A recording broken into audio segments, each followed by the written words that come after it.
अरे नई नई आई है, गरीब घर से है। मुझे तो बिल्कुल पसंद नहीं थी, लेकिन क्या करूं, मैं अपने बेटे के सामने मजबूर हो गई। इतना बड़ा घर, धन दौलत कहाँ देखा होगा उस गरीब ने। हेलो, कब आ रहे हो आप घर?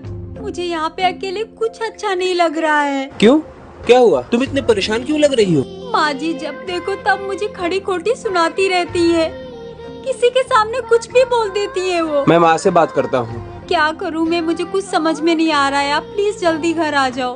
किससे चुगली कर रही है करम जली कर मुही? जा जाकर घर का काम कर। पता नहीं कहाँ से मेरे मत्थे पड़ गई, मेरे बेटे की पूरी जिंदगी खराब कर दी तूने।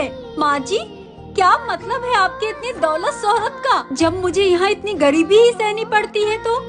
माँ जी माना मैंने कि मैं गरीब हूँ, मेरे माँ बाप गरीब हैं, लेकिन माँ जी मेरे माँ बाप के घर पे मुझे इज्जत तो मिलती थी ना।